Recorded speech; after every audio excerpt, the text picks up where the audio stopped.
Hey, everyone. My guest and co-host today is author, producer, and television host Nev Schulman. Nev's life-changing experience was chronicled in the documentary film CATFISH, which in turn led to the creation of the hit MTV docuseries CATFISH, the TV show. Nev takes us back to the beginning and recounts the story about his relationship with a young woman who didn't exist, the complicated emotions he felt before and after making that discovery, and how he became more empathetic as a result. You'll hear the origin and deeper meaning of the term catfish, the value of awkward silences, why he has compassion for the people doing the catfishing, how the show has changed his perception of love, and a lot more. Our first caller is Samantha, who lost touch with a good friend for years, only to reconnect and discover that the friend is now dating her ex.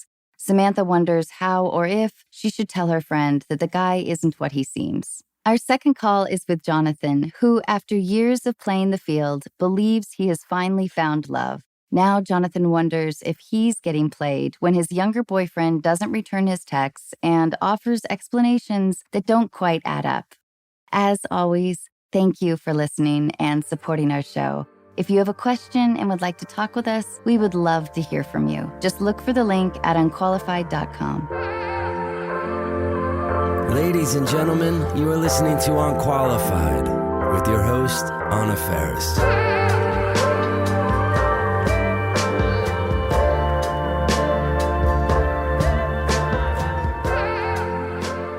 Hey, Nev! Hey, Anna. How are you doing? It just feels like we've been waiting our whole lives for this. I know. I know. You're such a kindred spirit.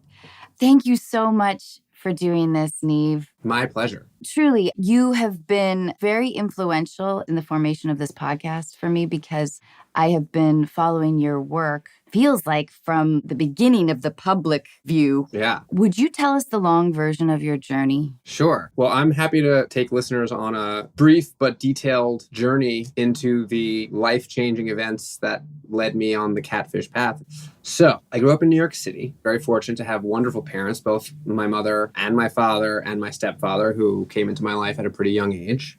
And even more fortunate to live on the Upper West Side near Lincoln Center and have parents who were passionate about the arts and always taking me to see dance and music and all kinds of strange things. In fact, one of the earliest theatrical memories I have, after seeing The Nutcracker as a kid was my parents took me to see a show way downtown off Broadway called Puppetry of the Penis, which was, if I remember correctly, two Australian men who were totally naked on the stage making strange and unusual shapes with their genitalia for an hour. Oh, my God. It was great.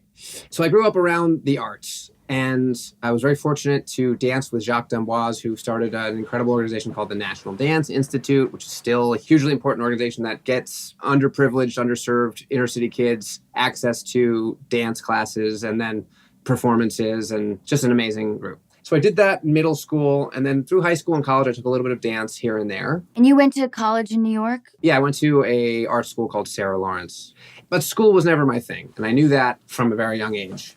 I just didn't do well in the academic environment. I was much more of a hands-on, sort of physical, creative person. And so when my brother, who was always interested in filmmaking and is currently a director, was asked to make a bar mitzvah video for some family friends, he sort of very respectfully declined, but said to me, hey, Nev, you kind of know how to make movies. And my roommate at the time was a film student. So I said, yeah, sure, I can do it. So we ended up making this video, and it was great. So all of a sudden, that uptown Jewish mom recommended me to her friends who were also looking for videographers for their sons and daughters' bar and bat mitzvahs. And before I knew it, I was booked, making bar mitzvah montages and wedding videos and anniversary videos for people. I mean, it's like I became the go-to guy for any event videography needs in New York City. And the best part of it was that my brother, who was at NYU film school, had all of his friends who were so talented, had all the equipment, and were desperately looking to make some cash. So I got to hire all these guys who are now famous filmmakers to make these ridiculous bar mitzvah montages. So that's what got me into sort of film production. And I still love dance, though. So I ended up using my equipment and my time and my resources to photograph and film dance. Long story short, we ended up making, my brother, our friend Henry, myself, and a bunch of friends I had made at New York City Ballet, ended up making this incredible 35 millimeter film for PBS of a Jerome Robbins ballet. Jerome Robbins is the same guy who choreographed West Side Story and directed many other fantastic shows and films. And this was sort of like a rough sketch he had done, very much in line with West Side Story, but it was unscripted. It was just sort of an abstract, urban, youthful, angsty, sexual 5-act dance that we shot out all over New York City. And that film got a lot of press. And because I had taken the photos on set, my photos got used for the articles. And it just so happened that a woman in Michigan saw my photos, and so did her daughter. And she reached out, and her daughter sent me a message and said, "Hey, I saw your pictures of dancers. I love ballet. I also love to paint. Would you mind if I painted one of your photos?" Now, mind you, this was 2007, so it was actually a message on MySpace, which was still, sort of a thing back then. And I thought it was charming. I said, "Absolutely, I'd love to have you paint it." So lo and behold, a week later, I get an envelope in the mail at my office with a little watercolor painting of my photo, and it was really good.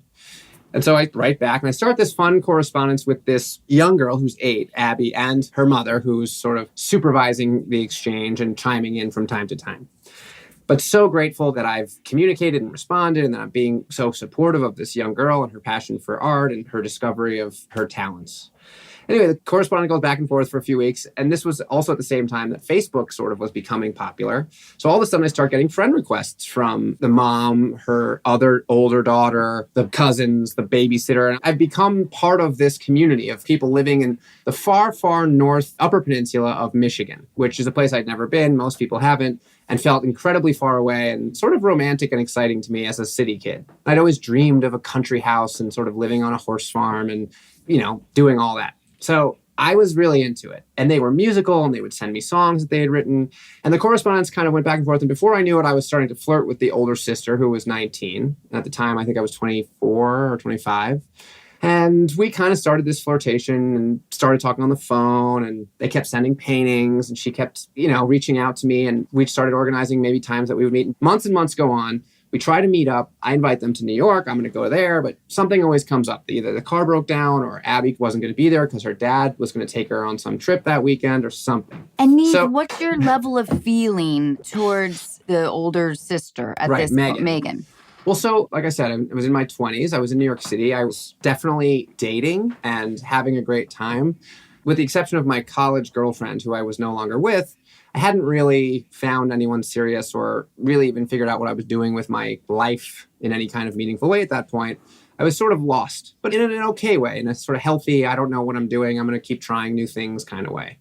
And Megan became this, what would you call it, like a searchlight or a lighthouse. She became this thing that all of a sudden got my attention in a way I never really felt, and sparked my imagination. The idea that there could be this life for me far, far away from everything I knew, with this girl who lives on a horse farm. And one of the dramas that was going for a while was that one of the horses was pregnant, and then she was waiting for the horse to give birth. And then one night the horse did give birth, and then something else happened because it was winter. So they had this big storm, and someone knocked into the telephone pole. And it was just all this swirling country drama. Right. There was always something happening, and it was so wildly different. Right. It's like, this is a path you could maybe take. Right. So it felt like this almost fairy tale escape for me, that I got to be a part of this life and this ecosystem that existed far beyond, even to some extent, the sort of reaches of technology. It really felt like every day I would open my computer, or I would log into my email or whatever it was, and there was this soap opera that I got to tune into and be a part of that was sort of happening, it felt like, just for me. And I obviously learned later on that it sort of was just for me. But there were 14 different people who I was friends with on Facebook, who were all communicating with each other and posting on each other's walls. And I would get texts or emails from them separately. "Oh, last night Megan came over and we recorded this song. What do you think?" And that was Alex. And I'd say, "Oh, cool. I love it. What else are you guys working on?" And then there was Ryan, who was the friend who always had a crush on Megan, but Megan never really liked him. Wow. And he didn't really like me because I was like the city slicker who stole her heart. Oh my God. And so there was this weird beef between us, and he would randomly send me messages like, "Megan was really upset you didn't call her last night. You better not break her heart." And I was like, I didn't know I was supposed to call. Every day there was something happening. I didn't know how to deal with it, but it was fascinating. And the paintings just kept coming. Once a week or maybe every 2 weeks, we'd get a big box big with like 7 or 8 paintings. And they got bigger and bigger. And then they were oil paintings. And then Abby started selling her artwork locally. And so they sent me money because they wanted to share the like earnings with me because I had inspired her and the paintings were of my photos. And I said, no, please, I don't need that. But they insisted. And so I was like, wow, what an amazing, crazy thing that I'm involved with. This is so fun. Not to mention, and this still is a little kind of, I'm embarrassed to say it, but, Megan was a virgin, right? There was this weird virginal sort of aura about her that she really wanted me to be the first person she slept with. So that was kind of like this strangely enticing cherry on top. And I knew how careful I'd had to be with her because, I grew up in New York City and I was definitely not a virgin, and I didn't necessarily want to take her virginity and not be in a relationship with her. But the fact that there was this opportunity to like have this sort of pure, very country, organic life and relationship with this girl was like very exciting to me. Anyway, as I mentioned, my brother and his best friend Henry are also filmmakers, and we all shared an office. So they saw me on the phone and writing these emails and getting these big paintings.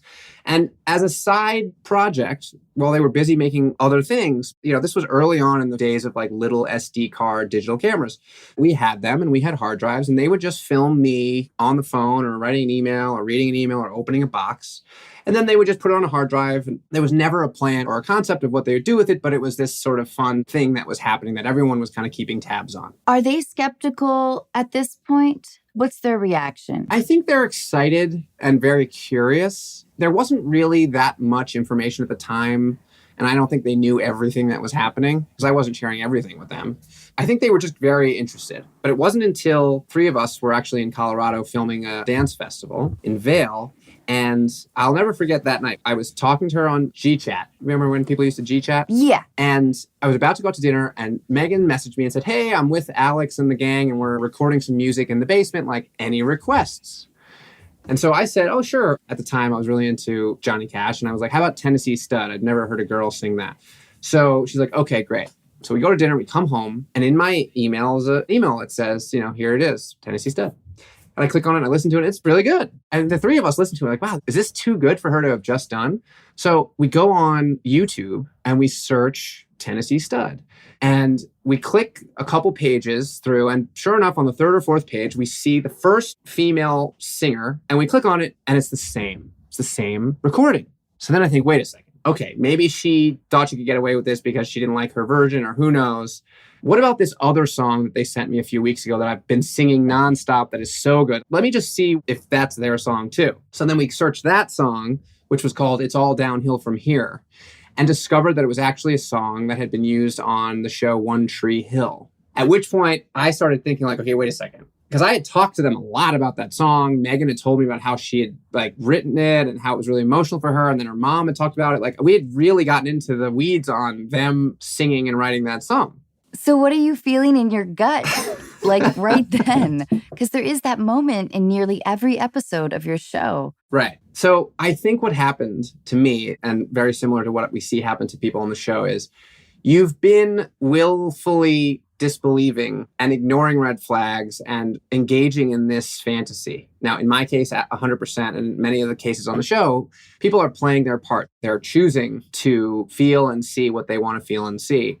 And then what happens is enough sort of questions or perhaps enough information or realization sort of bubbles up and the scale starts to tip, and anger and confusion and embarrassment start to sort of pile up until all of a sudden you realize, well, wait a second. I never thought to question all of this stuff, but now I think I should. And if I do that and I question this, then I have to question all of this. And then your head starts spinning because you think, well, if that one thing's not real, then is anything real? And it just becomes very confusing. So after that second song, what happens? Well, so then after that second song, I get mad. And of course, my brother, sort of his interest gets piqued even more. And he wants to start filming what's happening. And I'm not super excited about his sort of fun project of my weird documentary that he's been making. And I start getting mad and I start messaging Megan and essentially confronting her and saying, what the F? You've been lying to me. I don't understand. And she's defending herself and she's getting upset. And then I'm getting messages from her friends and family saying, why are you being so mean? Why are you hurting her? Like, I don't understand. And so I kind of remember just thinking like, okay, let me just stop talking to her and I'm going to start doing some more research. Then I started doing more research because she had also sent me links to real estate listing for a fixer-upper horse farm that she had said she bought. This is where the horse was that gave birth. And like that I discovered still for sale, not what she had said she had bought it. And there was this like little storefront that they had said they'd rented for Abby's art gallery. And I looked that up. I'm like realizing that all these things that I had been told over the last 9 months were either totally lies or versions of some alternate reality that wasn't entirely true. So I didn't really know what to think. But in that moment, we decided, okay, let's stop talking to them and let's just go there. We knew where they lived because I had sent them things and I had seen them with pictures with the things I had sent. So I was like, okay, I know that's their address. At the very least, we can just go there, surprise them, and find out what's going on. So that's what we did. When we got there, we discovered something very different than what we had thought, or certainly what I had thought I would find. Now, on the whole way there, you know that you're in for something. Yeah, for sure. Yeah. It's hard to remember exactly, but my feeling at that time was, okay, in an effort to try and appeal to me and my urban New York City upbringing, they've embellished and lied about the music, and she doesn't own the farm. Maybe she wants to and looked at it, but she didn't actually buy it. So I'm thinking, okay, all these people that I've been talking to all kind of played up their lives to try and make themselves seem a little bit more exciting and artistic than perhaps they really are. It never dawned on me that those people I've been talking to might not actually even be people. Because I had had so many individual interactions, and not just me. My mom had talked to Angela and Abby's mom. My other friend in New York City had had a whole weird separate interaction with Alex, who was the sort of friend. Oh my God. If you remember, like on Facebook, you can play games with each other. Like their characters were playing game. Like on their wall, it would say, Megan played Alex at chess and won. Like there was lots of very real seeming interactions. So we get to Michigan and we go to the house. And there's a lot of uncertainty on our part. We're in a place we don't belong. I mean, we're three very coastal kids, in a very country, rural place. And we don't know what we're going to find or how we're going to be received. So the night that we drove up from Chicago, it was like an 8 or 10 hour drive. We got to the town at 2 or 3 in the morning. And the first stop we made, because we were all so jacked up, was we went to the horse farm. We pull up in the middle of the night. I mean, when I tell you it's like the middle of nowhere, pitch black, I mean, nothing. We pull into the driveway of this horse farm, and I'm kind of, like I said, I'm kind of jacked up. I'm like, let's do this. Like, if she's here, I want to talk to her right now. And there's no lights on. There's no nothing. We pull up to the mailbox, and I open it, and it's insane. But in the mailbox are the 2 postcards that I had sent her weeks or months earlier with weird, like, stamps on them, like address wrong or, but they're in there. So I know she never got those. And then I get out of the car and I walk up to the barn and I look inside the window and there's nothing, right? I mean, there's no horses, there's no baby horse for sure, and there's nothing. So that moment, I think, was the first sort of real grounded. That's a big moment. It was a big moment where I was like, okay, there's some serious bullshit happening. And now I'm determined to figure it out. Like before that, I think I was still hopeful somehow that there was going to be this explanation and that somehow we could figure it out. What did that feel like? I think weirdly in that moment, there are 2 major shifts that happened. One was the shift from the excitement and amusement and the butterflies of this relationship and the excitement of meeting this girl. That was when I sort of got angry. Then when I realized the barn and the horses and all that wasn't real, then I think I just kind of got excited in a way that I wanted to find out the truth. Like my detective hat went on and I thought, okay, this is a mystery now and I need to figure it out. What is going on? The next morning, we woke up early. I think it was Sunday morning, and they always have like a Sunday morning breakfast. So I thought, okay, perfect. They should all be there. Let's crash Sunday breakfast. So we get to the house, and we're super nervous. We have no idea what's going to happen. Henry, probably most nervous. He's freaked out. He stays in the car to film and also be like ready to do a getaway. I go in. I'm feeling confident and steadfast. My brother walks up to the door with me. I'm mic'd because we had mics again from our film production from my bar mitzvah video days. And he's just holding one of those little handheld cameras kind of at his chest. I knock on the door and there's this crazy moment where a woman answers the door and I sort of recognize her, but I'm not sure how to place her. And I say, hey, Angela, because she's about the right sort of age to be the mother in this house. But it's not the Angela from the picture. And she says yes. And of course, her mind must be racing. And there's this very awkward moment where she gives me this hug. And neither of us knows what to say. And she hugs me way too long, but I think she's just desperately trying to think, okay, what am I going to say right now? How do I cover my ass? How do I make something up? How do I figure out what to do right now? And the first thing she then said after we hug is, Megan's not here. So I'm thinking, okay, where is she? Because I really kind of want to meet Megan, but I also want to meet Abby. And then she's like, oh, and Abby's not here either. She's at her friend's. And then this strange guy comes around the corner and we don't know who he is. And he is being very friendly, but he also looks like he's seen better days. And he's like a little rough around the edges. And he invites us in and we kind of look at each other and think like, okay, we're going to go inside this house and we're never going to come out. He's going to bludgeon us to death. And Henry's in the car? Yeah, Henry's still in the car at this point. Anyway, long story short, what we ended up discovering over the course of the next few days was that Angela, who really was the mom and that was her name, had started painting and wanted to share her artwork and sort of get some feedback on the internet, but initially did not get very good feedback because for a 40-something-year-old woman to start painting and her artwork to be, essentially pretty basic. I mean, it was someone learning how to paint. She wasn't getting the positive reinforcement she had hoped for. So she thought, well, what if I create a page for my daughter who's 8 and I say it's her artwork? Maybe then people will be supportive. So she created this page. Immediately, people had been very supportive and excited. Oh my God, Abby, this is so great. And she was so motivated by the encouragement that she kind of leaned into it. And at some point saw the picture I'd taken in the newspaper and decided to reach out as Abby.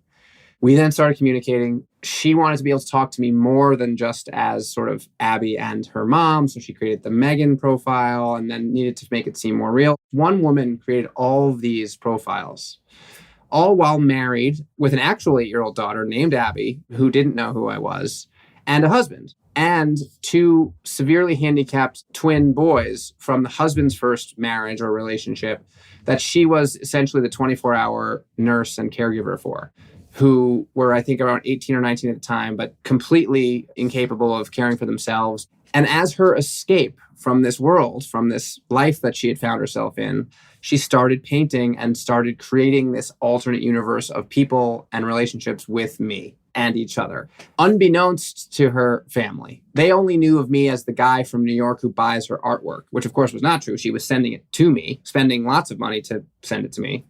And in that moment, when we finally kind of realized it and she confessed to much of it, it became very clear to all of us that the story was no longer about me. And that while my feelings still existed, they essentially paled in comparison to hers and what she was feeling and what she had gone through and what her life experience was.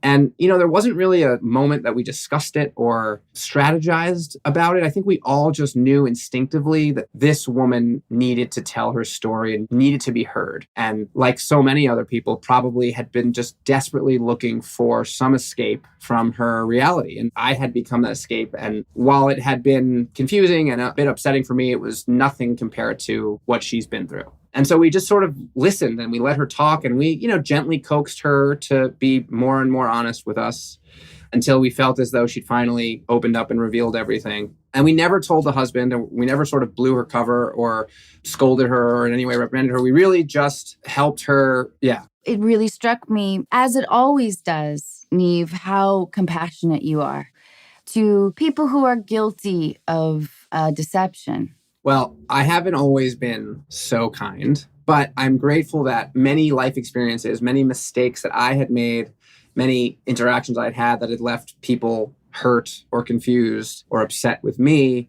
had taught me and prepared me for that moment to show compassion. And subsequently, my brother and Henry, who are terrific people and filmmakers, were able to then take all that footage that they had sort of randomly been accumulating, coupled with the experience of going there, and edit it beautifully into a documentary called CATFISH, which somehow, through a series of incredibly lucky connections and good luck, ended up at the Sundance Film Festival and ended up becoming this film that got bought and then released in theaters. And all of a sudden, I was introduced to the world via this experience in film as this incredibly compassionate person who had been duped. And people started reaching out with their stories, with their very personal and often embarrassing and confusing stories of deception or current situations, feeling as though maybe I could help them. because perhaps they were getting tricked too. Wow. How would they reach out to you? They just started messaging me on Facebook. Wow. Yeah. And this was before Facebook pages. I was just me on Facebook and people could just find me and message me. And then I very quickly realized, okay, this is a lot. Let me set up an email address. So I just created a catfishneve@gmail.com, which I still have, where I still get hundreds of emails a day from people looking for some advice, or oftentimes, oh, my sister or my mother's in this relationship. She won't listen to me. I'm sure she's getting catfished, but can you help her? So we said, we got to help. What do we do? And it occurred to us that perhaps there is a way to help these people via a show. And that's the long version of how we ended up making Catfish the show, which we're now 10 years and 200 plus episodes into making. Nev, how have your instincts sharpened? And also, sort of on a broad level, what trends have you noticed? And how would you define catfish? So I'll go backwards, I think. In the documentary, we're talking to Vince, who is Angela's husband. I don't know if they're still married, but I hope they are. And keep in mind, he does not know that she's been lying to me and created all these people and has been essentially flirting with me and in love with me for the past 9 months. He just thinks I'm this guy who's been supporting her artwork. But he knows that she's very creative, obviously, and imaginative. And he's describing her and talking about how she's just this amazing person. She decided she wanted to start painting. And so she set up the attic as her studio. And she's just been making these artworks. You know, she's such a great cook. She doesn't just make a plate of food. She makes a meal. And he's really expounding on how wonderful she is. And then he goes on to say that Angela is so fantastic, even though she can be a little unpredictable. And he refers to this story that I think he had heard in a Bible study group about how fishermen back in the, I think, 18th or 19th century would take these large fishing boats across the Pacific Ocean, generally from Alaska, I guess, to China. And along the way, they would fish for cod. But because the trip took so many weeks, they wouldn't kill the fish. And at the time, they didn't have the technology to make ice. So in the bottom of the ships, they had vats of water. And what they discovered was that over the course of the journey, the codfish, because they were no longer in their natural environment, because there was no stimulation, they would stop swimming as much and moving as much, and their muscles would break down and soften, and that would decrease their flavor and sort of viability as sellable fish meat. So somebody had the bright idea to put some catfish in the vats with the cod, because I guess catfish is a predator of cod, and they would chase them. And though you might lose a few along the way, Sure, you'd keep all of the rest of them moving and fresh and tasty. And in life, and this was his analogy, in life, there are people who are catfish, who keep us moving and keep us guessing and keep us on our toes. And he then went on to say he thanks God for the catfish, because without them, life would be boring and dull. And without even realizing how profoundly accurate he was, he gave us the title for our film, Catfish. And so when we named it Catfish, we always thought of it as this beautiful analogy for people who push the envelope, people who challenge authority, people who are always thinking outside the box and maybe breaking rules, but also making life interesting. And that's how we think of Angela. I still think of all of the people who are catfish on the show. It kind of got distilled and ended up becoming a word just to refer to someone who makes a fake profile on the internet, and often, I think, unfortunately gets aligned with just liar. But that was never what we thought of it. And that's still not what I think of it now when I make the show and I meet these people, because I do think they're all interesting and they all have stories to tell, and they all have dynamic, diverse backstories and come from places and worlds I don't know. And I'm just fascinated by all of it. And getting to meet them and make the show continues to fill my life with new information and make it interesting and fun. So that's sort of the explanation for Catfish. And Nev, to compliment you, you always see outside of the act of cruelty, of what could be perceived, at least as an act of cruelty, leading somebody on, getting somebody to fall in love with you. You always get to sort of a base idea of loneliness. Yeah, but to answer the question about that, I think one of the similarities that I've found, and there's a few over the course of the last 10 years, meeting all these people, is firstly that with very, very few exceptions, I think there are no evil people or bad people. There are just people who have had evil things done to them. And I was so fortunate that having grown up in a family with incredibly supportive, present, caring parents, first and foremost, and teachers and friends, that even though I made mistakes and even though I hurt people, I was always forgiven and I was always listened to and I was always encouraged to express myself and always given second and third and fourth chances. But many, many people don't have that. And so when you grow up and your parents don't seem to care, or they're not interested, and your teachers don't have time or resources to pay attention to you, and you're struggling with your academics or your self-esteem or your sexuality or any number of things, and you feel like there's nowhere to go and no one cares and there's no one to listen to you, unfortunately, you have to make self-preservational decisions for yourself without the guidance and help of friends and family.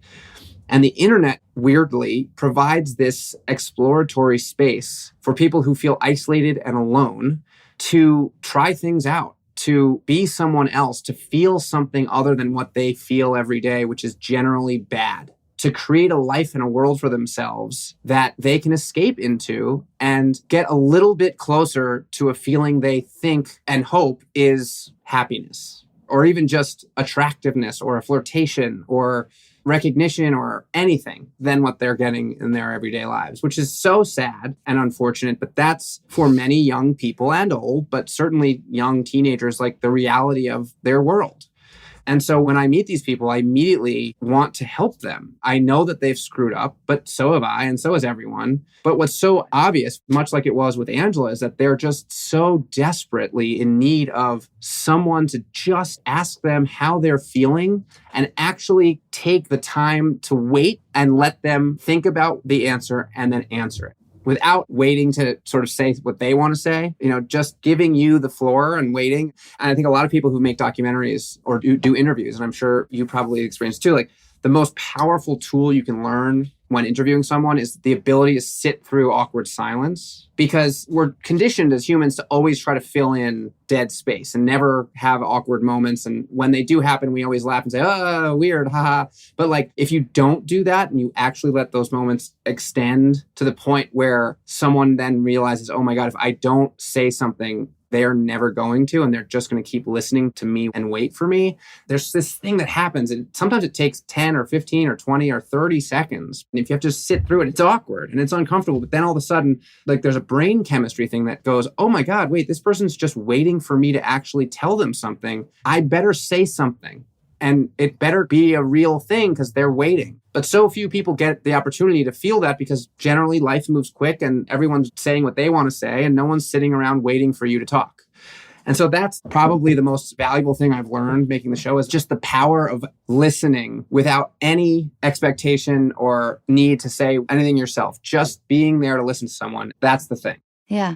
Do you tend to know pretty immediately when you meet the people who the potential catfish could be in their lives? So, no, I never know. Usually you'll get a gut feeling at some point just based on the way episodes have trended over the years. If a friend writes in, or if there's some sort of friend involved, oftentimes I'll think like, ooh, it must be the friend. But it doesn't necessarily mean that it is. Do you think that technology or social media has had a more positive or negative effect on relationships in general? The transition socially that's happened culturally as a result of social media in the last 10 or 15 years has obviously changed a lot. And it's strange because at the end of every episode, for the most part, the hopeful, who at this point is often, heartbroken that this relationship has fallen apart and that they're no longer in this beautiful correspondence, says something along the lines of, well, I learned my lesson, no more online dating for me. I'll never meet anyone on the internet again. And that always feels like a very easy and I think incorrect takeaway from the experience, because the internet's amazing and meeting people online is fantastic. And I'm so happy that so many people have done it and have branched out beyond their communities and their worlds to meet and interact with and fall in love with people around the world who they would never have otherwise had an opportunity to do that with. But there is still, and this is what's so fascinating on a sort of anthropological level, you really aren't supposed to know more people than you can see. Our communities are meant to be small, and we're meant to interact every day in a very real, physical way. And when you start to introduce the opportunity to interact digitally with hundreds of thousands of people in worlds that we've never experienced or can never sort of fully understand, inevitably it creates these equations that don't have, logical answers. Like there are too many variables. And sometimes it's great, it works out, and it's a positive, and a lot of times it's a negative, because we're just not designed to exist so far beyond our physical space.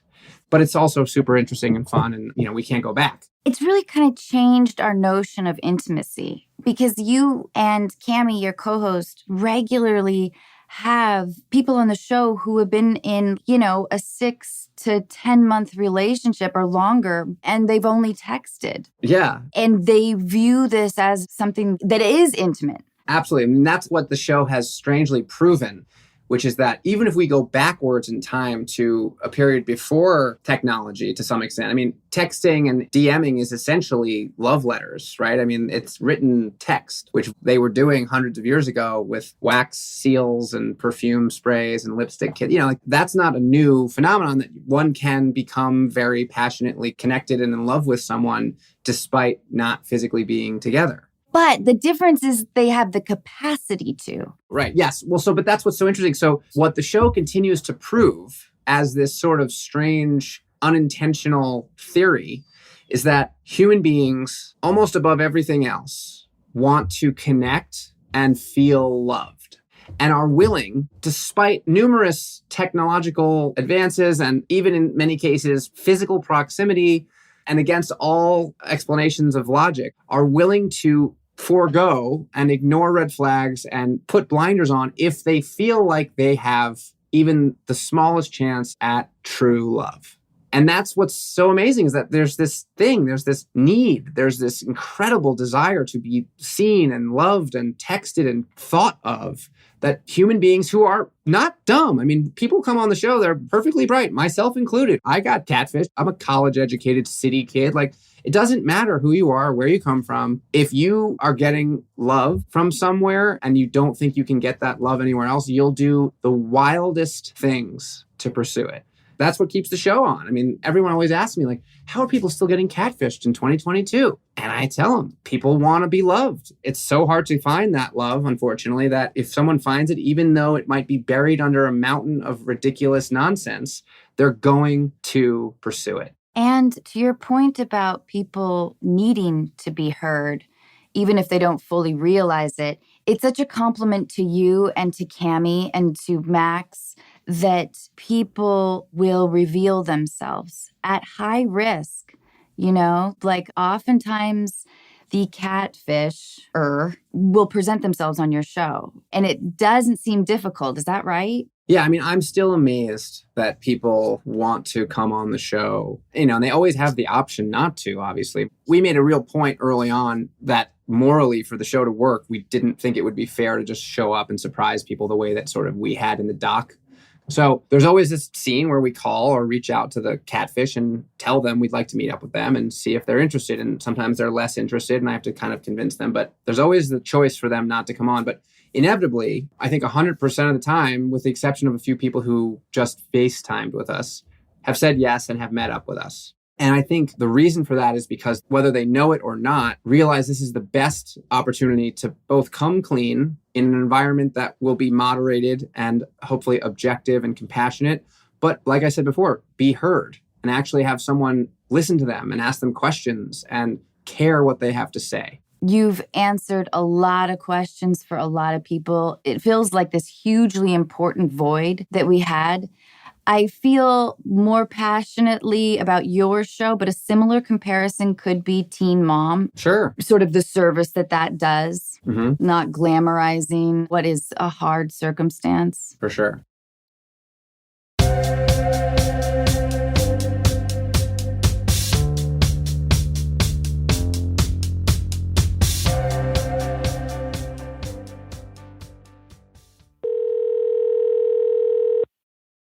Hey, Samantha. Hi, Anna. How are you? Oh, great. Thank you for your letter. And Nev is awesome. He is like an expert at this stuff. So, Samantha, will you tell us what's going on? So Lisa and I known each other since 2012. I met her through Instagram and I actually talked with her in person when she was go-go dancing back in the days. And then Chad, this is the douchebag, okay? So Chad, I met in 2015 while I was actually downtown Vancouver training with Lisa. So Lisa was my trainer and also a really good friend of mine. I know her backstory. She was in a lot of abusive relationships. And then Chad and I kind of bumped each other down in Vancouver and we actually were kind of friends-ish. And then I think 2015, 2016, I kind of was like seeing him. And I think we were just like friends with benefit. So you had this undefined relationship with Chad. Yes. But here's the thing, though, because we were seeing each other, we liked each other. In 2016, I did message him saying like, hey, I don't mean to like put you on a spot. I just want to tell you how I feel. And I told him I started to have feelings for him, blah, blah, blah. Never got a text back. So this guy was using me for sex. Okay, done. And then sometime in 2018, so this is the issue. So basically, I lost touch with Lisa due to a miscommunication because I actually brought up one of her ex who actually almost made her deaf in one ear. And she got upset. We haven't talked for like 2 years. And since the pandemic, I kind of follow her back, started talking to her and be like, hey, how's it going? How are you? And then she was like, where have you been? Like, I've been thinking about you. And I think about her too as well. Like, she's been that friend of mine for a while. She knows all my issues. She actually was there for me when I lost my dad back in 2018. Ever since the pandemic, I've just been trying to mend our relationship. And then fast forward 2021. This is when I find out that Lisa and Chad are dating. And I wanted to tell her that Chad is not what you think he is. Well, wait a second. Did Lisa know when you and Chad were dating? She knew about Chad. Like, I actually talked to her about Chad before. I told her everything about Chad. But she couldn't put the two together that was the same Chad that we know and she's dating. The problem is this.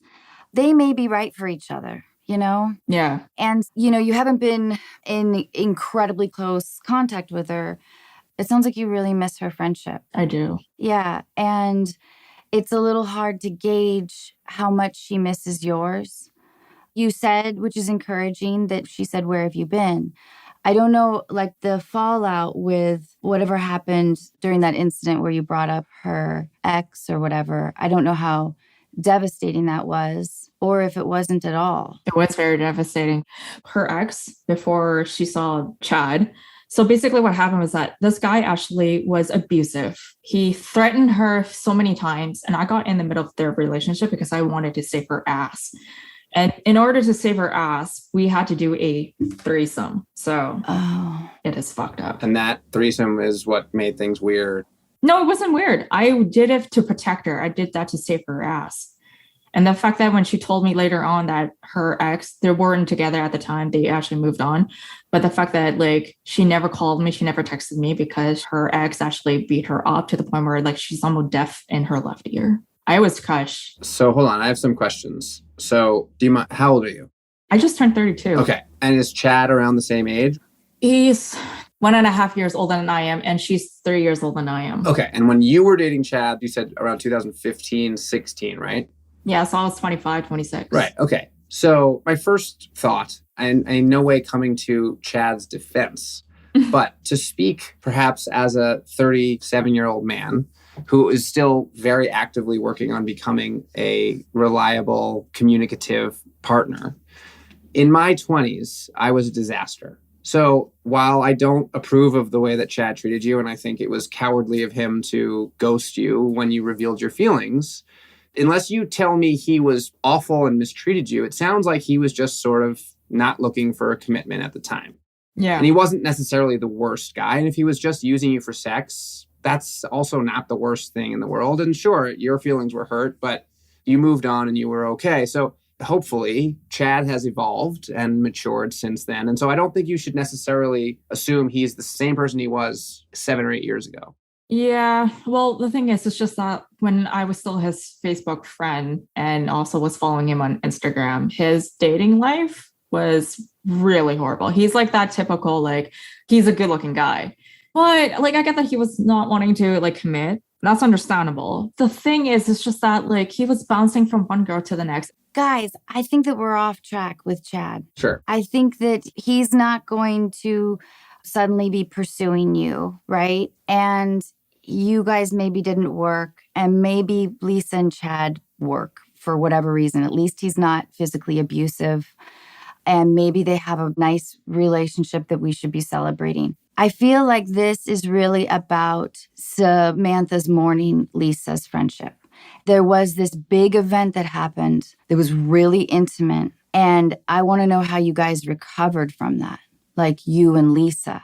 Because we can't control Chad's behavior, you know what I mean? Yeah. He's sort of the past now.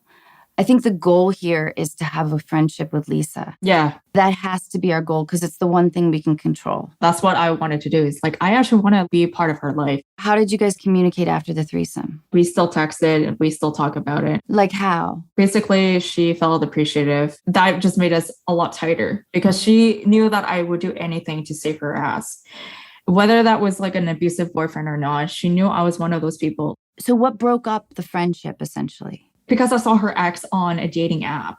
I kind of was like, hey, guess who I found? Like on Tinder or Bumble. Oh. And that was when she got triggered. And I meant it as like a joke. I should have been a little bit more sensitive. It sounds like you really love her and you want her in your life intensely. Yeah. I bet you're like me. Like I have a best friend that, especially when I was younger, if there was a fight between us, it was just as devastating as like a boyfriend fight, if not more so. So we truly can't do anything about Chad. Yeah. Can I ask you, have you had other intimate interactions with women? No. And it was just the one time with Lisa?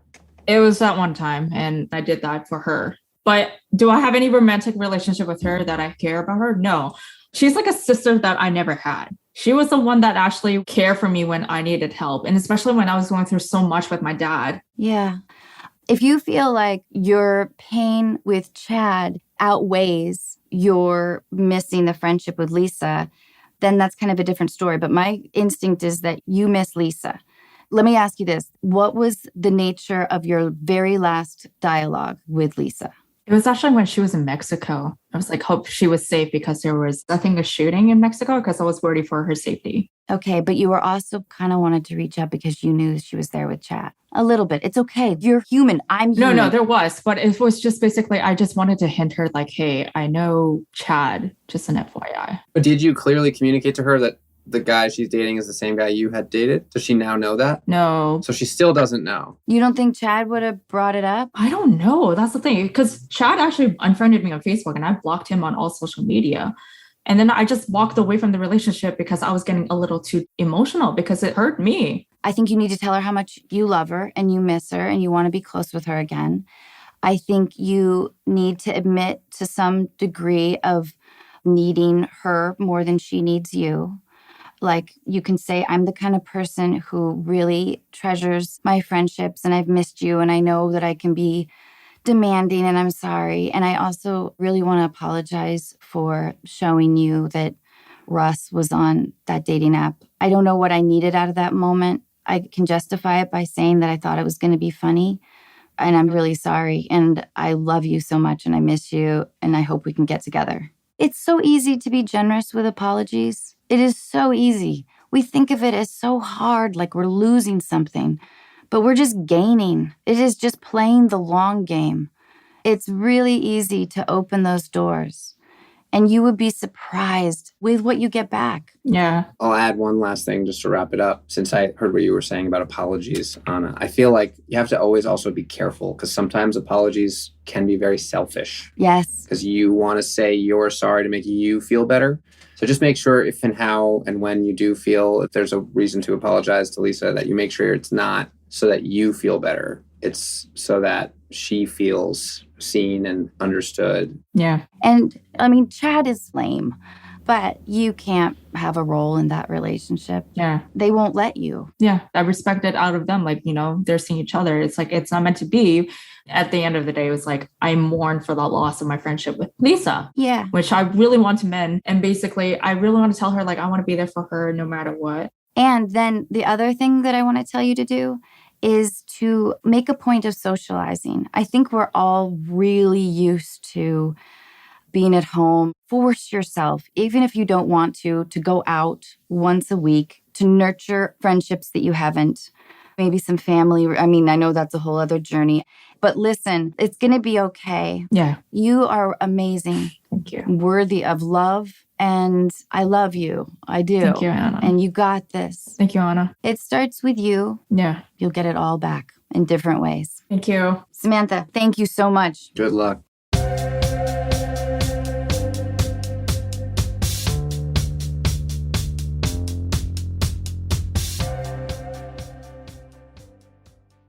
Neve, how old were you when you first felt like you were in love? I think I was 19 and I was a sophomore at college. And there was a girl who came to my school as a freshman. And I'd just never seen someone so beautiful, and I'd never been so attracted to anyone. And I just sort of zeroed in on her and amazingly convinced her to go out with me. And she became my first girlfriend. And that was the first time I think I felt like I was in love. Did you futurize a lot with her? Do you have that kind of practicality? No, in fact, I think I'm still pretty bad at futurizing, which is a cool word I've never heard. I didn't even know there was a word for that.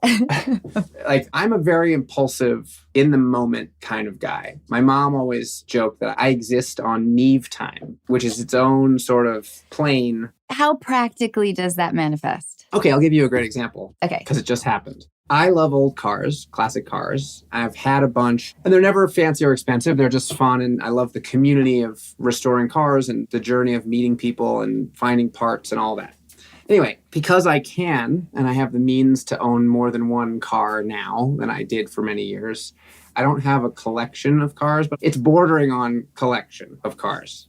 So a couple weeks ago, I get a call from MTV. They're shooting their new season of MTV Cribs. And they want to know if I'd be interested in having my crib featured. So, of course, I grew up with that show. I'm sure you remember. Yeah. So I said, absolutely. That would be so fun. And there's a fee. They have a nice little fee that they give. Sure. They're coming into your home. Yeah. Yeah. So I was like, okay, super fun. I got this sort of extra money that I hadn't planned on. That's kind of a bonus. And I love my house and it's super cute and charming. But like, what can I do with that money to make this episode of Cribs extra special, right?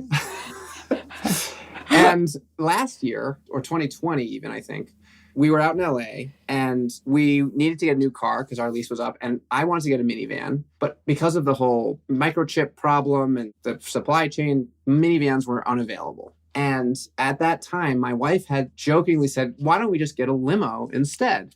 Which I thought was a great idea. Amazing. So she had planted the seed in my head to sort of gently look for a limousine to buy.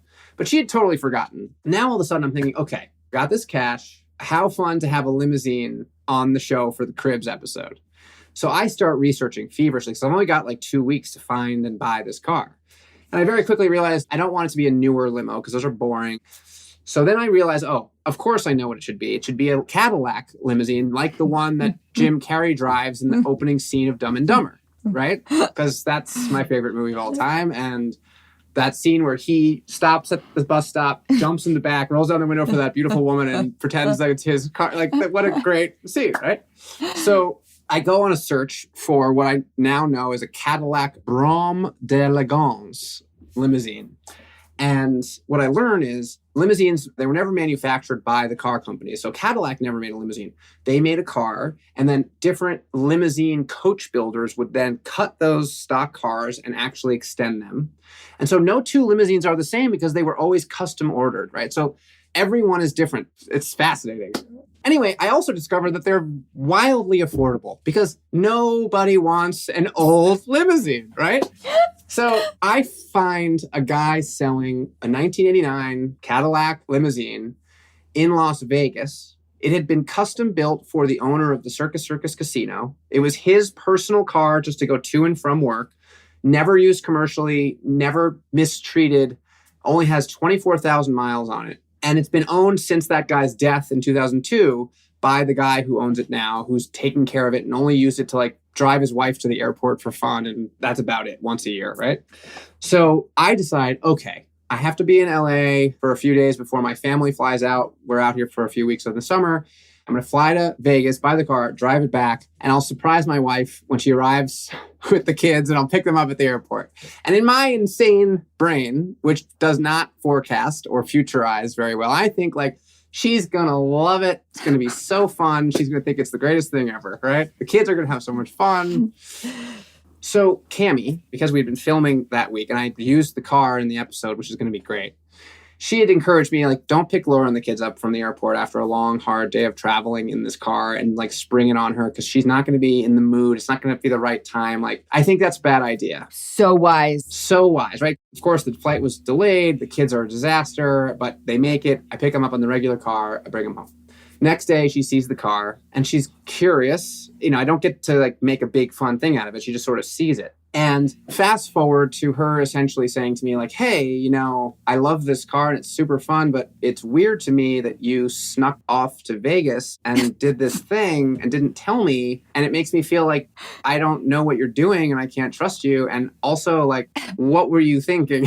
This is insane. And she's 100% right. And I never thought that far ahead because I just sort of see like what's right in front of me. This might be a vulnerable question, but do you think that sense of spontaneity has hurt people unintentionally? Oh, 100%. I mean, even just the example of the car and my wife, like she was hurt. At first, I didn't really get it because I thought like, well, but now what I was doing. And even though I didn't tell you, and yes, it would have been great to have done this adventure together, the timing of it, I needed it for the shoot and you were but it hurt her. And I feel badly that it did. And I'm trying to constantly sort of intake and learn from these moments because even though in my head it was very justified and explainable and I wanted it to be a surprise. So I thought like, well, A, I don't want to tell you because I want it to be a surprise. And B, if I do tell you, you'll either be bummed that you're not going with me or you'll discourage me from getting it because it makes no logical sense. And I don't want to be discouraged. So I'm going to keep it kind of a secret from you, but also justify that. I put together some very loose logic as to how I could kind of get away with it. And unfortunately, it was not sound enough to pass the test of actual smart wife woman logic. So to sort of delicately get back to the first time you fell in love, how long was this relationship? We dated for sophomore year and she had grown up in Belgium. So she went back for the summer. I think I flew out there and visited her for a few weeks, which was great. And then I took like a year off from school and our relationship became this sort of abstract on again, off again thing for what I guess was about 2.5 or 3 years. Who was mostly wanting it to continue?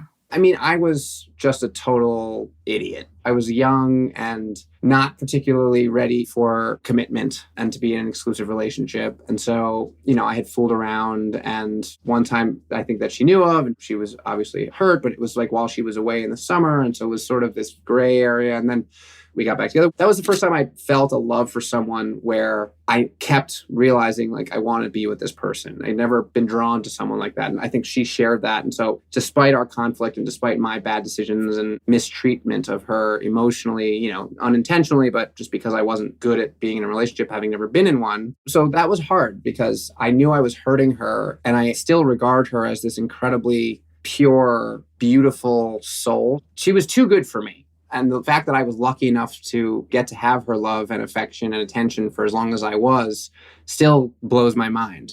Can I ask you a question? Yeah. Having just learned an hour ago that you're now in another relationship. My third marriage, yeah. What advice or what have you learned? Because advice is a sort of loosey-goosey term, but what wisdom perhaps can you impart to me as someone who's, whether it's a marriage or relationship, when you're in love with someone and you're together, it's essentially the same thing with some minor technicalities. But what have you gleaned over the years? Life is short. Like I'm 45 now. I can see how when an 85-year-old tells you it goes by in a blink, I'm starting to get glimpses of that. My kid is now 9. I oftentimes ask guests about the idea of home and what that feeling is. Like, where do you feel most home? Which to me, I guess, is a sense of like some kind of profound rightness. And so when I talk about the idea of life being short, I want to be able to laugh more, like enjoying the moments. Yes. And I guess it feels like I finally have that. Hi, Jonathan. Hello. How are you? How are y'all? Thank you for your letter. Will you tell us what's going on? Sure. Basically, I've been with my boyfriend, James, for 3 months, and I have known him for 2 years, though. So I know him pretty well, or I feel like I do. I guess that's the question we're answering here. And at the time that I met him, we were both in like really messy relationships. So there was a part of it that was natural growth. Like things just needed to get good with me. I was in a toxic relationship where I was engaged and I was not in love with that person, like at all. I don't know what was going on with me, but I needed something that I wasn't getting. And so I ended up in that thing. And then James was in a relationship that was also toxic, but they had set up all the dominoes to move in with each other.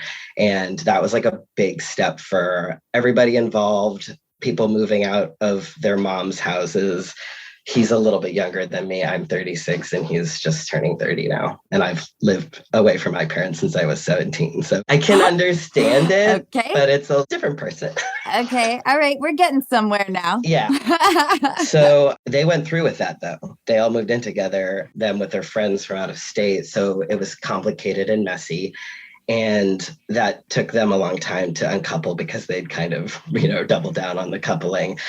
So eventually that relationship fell apart too. And fast forward to last fall when we were both in a better headspace and we'd been hooking up and seeing each other and sort of dating the entire time. Simultaneously, I was dating other people and everything. I just date a lot and I'm kind of poly and I don't know. I like to have fun and I enjoy the company of sexy, funny men. So I was okay, And then we started to kind of couple. And around the new year, we were having real relationship conversations.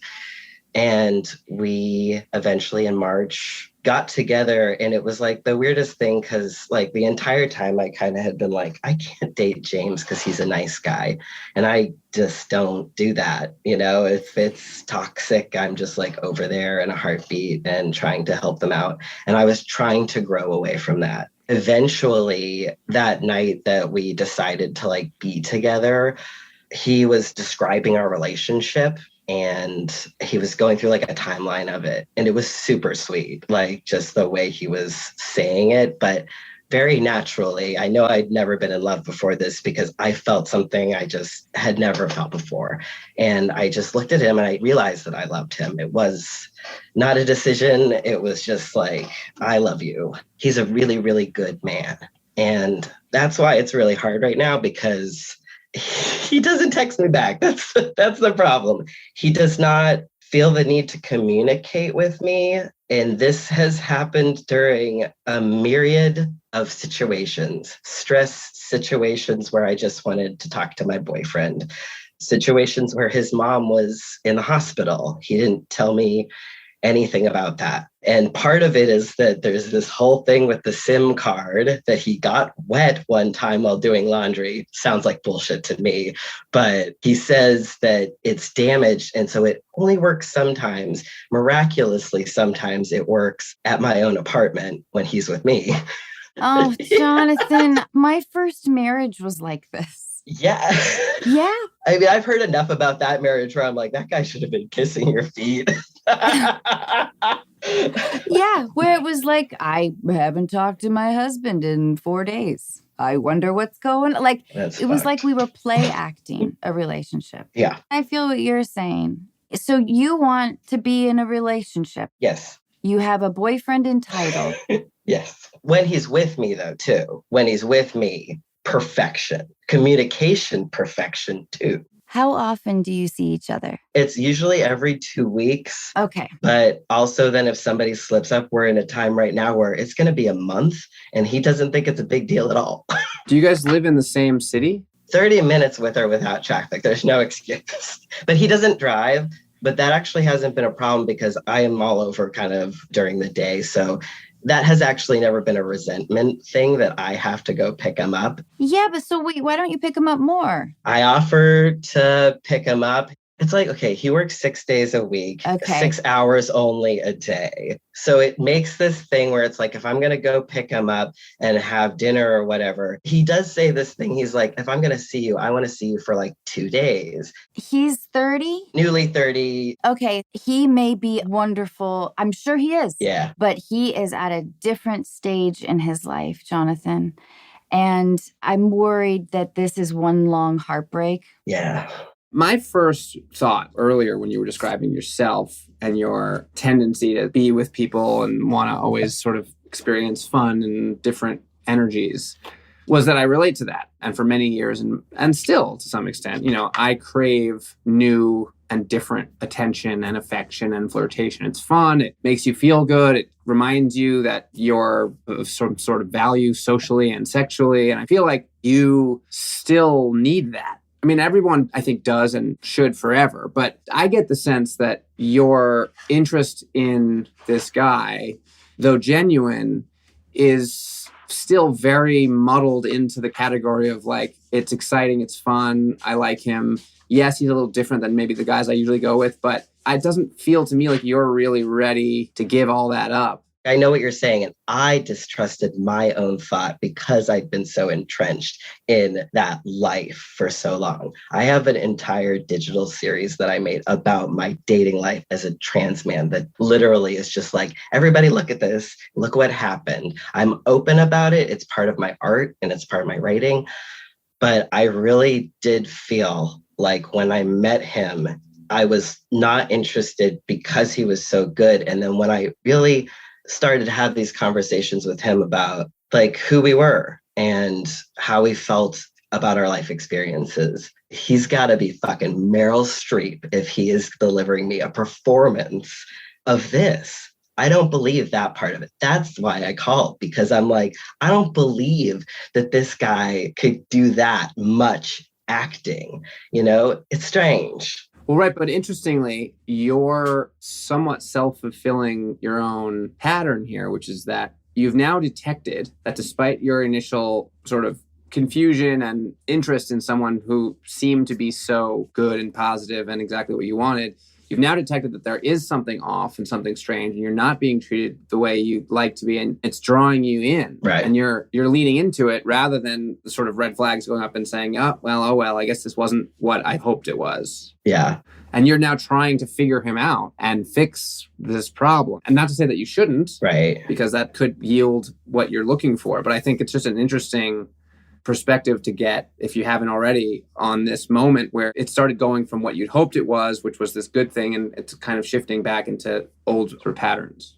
I mean, it sounds like you guys both clearly felt an intense connection. Right. And still do. Yeah. I'm just worried that you love him or the idea of him. Yeah, I mean, it definitely feels like I love him more than he loves me. So it's just not good. And I do think part of this is that even in relationships that went on for a really long time with people that said that they were totally cool with being with a trans person, like that doesn't always stick. Like people get weird about it after a while and kind of ask you to have their baby someday or something like that, things that I really didn't want and made really clear. And so there's a part of this that's like, he's not like that at all. It really feels like he's into my body because it's my body, not a trans body. So I don't know. I think that links up with what you're saying in terms of like thinking about it, like finding a needle in a haystack to find somebody that's sexually compatible with me, which is not a good space for my head to even be at, thinking that it's a rare form to be into me, you know? So I feel what you're saying. I feel like you're waiting for me to be like, I'm going to break up with him right now. No, not at all, because I don't want you to. I just want you to understand. Right. I want you to protect yourself a little bit. I totally think you should still enjoy each other. Yeah. You guys make each other happy. Right. When you do see him. Right. Right. Can we get him a new SIM card? Could that be the fix? See, and I saw those phone people outside the dollar store, and I literally was this close to just pulling over and being like, yeah, I know someone who needs a phone, and getting him a phone. But then as I thought about it, I thought, this sounds psycho that I'm getting my boyfriend a phone so that he could specifically talk to me. Like, what's heartbreaking is that you had that internal dilemma. Right. You know, you shouldn't have had to have that. Yeah. I think you are wonderful. And I think that you just need to protect your heart in terms of understanding where he is in his life, which is just having moved out of his parents' home. Yeah. You're like 8 miles ahead of him. Right. Nev, do you oftentimes have the sense that the people on your show on a gut level really understand already the answer? It's so funny. I was just going to say to Jonathan, I think you already know. Right. You're already intuitive enough, and I think sensitive and in touch with yourself enough to have written in and sort of raised the flag and said, wait a second, there's something going on here that I'm uncomfortable with, that's hurting me, that doesn't feel right. And I don't necessarily even think you really called in because you needed advice. I think you just wanted to hear yourself say it, get some fresh perspective, both from your own words and from perhaps us. Yeah. But I think you already know we have no answer for you that you don't already have for yourself. Right. And I think, much like Anna said, people who write into my show, there's already a moment in their brain that said, something's off. I'm not getting what I need out of this. I don't want to go on a TV show to meet this person, but I feel like if I have to, then there's something wrong. But I'm still so desperate to get there, I'm willing to do whatever I have to. And I don't think you're desperate. Right. And you obviously don't need to meet this guy because you're dating him. But whatever your version of meeting this person is, or whatever your version of solving this mystery is, has led you down a road that I think you'd rather not be on. Yeah. And not to say that processing things and talking things out and having friendships and conversations is ever a bad idea if a relationship isn't going the way you'd like it to. But it certainly has prompted you to look at this experience you're having in a way that's raised some questions. And so I think you're already a few steps ahead of us and know yourself better than we ever will. So I think you should just trust whatever it is that your brain and heart and gut are telling you, whether that means talking to him and saying something to him that might be difficult, or taking a break and giving him some space from you to reassess how much he values the time you have together. And there are a lot of options you have, but I think you have a pretty firm grasp on what feels right for you and what doesn't. So as long as you trust that and follow that instinct, I think you'll be fine. You'll figure it out. Yeah, I think there's a point to that too, because I have been trying to gauge how upset I would be, if we broke up, if we took time apart. There's no thing where I can't go out and have dates. This guy may be the one, but it certainly won't be for 15 years. I think you're right. I think you might be right. You are way ahead of him. And so just keep expanding your world. The world is full of opportunity. Yeah. Have a blast. Go have fun and enjoy him when you can. Yeah. Feel close to him. Life is short. Yeah. Let's live it. I think that's great advice. I'm going to take it. Good. My career is going up and my social life feels really incongruous with that. So I do want to just have fun, Good. Yes. Yeah. Use this time as upward trajectory. Well, thanks to you both. Thank you. Good luck. Thank you. Bye. Bye. Nev, you're excellent at this. Thank you so much for taking all this time as well. Sure. This was wonderful. I love this. I love talking to people and hearing about their lives and their relationships. Me too. You are a hero. That's how I view it. Well, I do feel very lucky that my job also feels like a reward, that I get to help people. And I'm constantly reminded of that. And I blush very often because people come up to me all the time to say that they really value my show and it offers them a lot of helpful advice or motivation or whatever it might be. So it's a real gift that I get to do what I do and enjoy doing it so much. I just love your show and I've loved talking with you. Thanks again, Nev.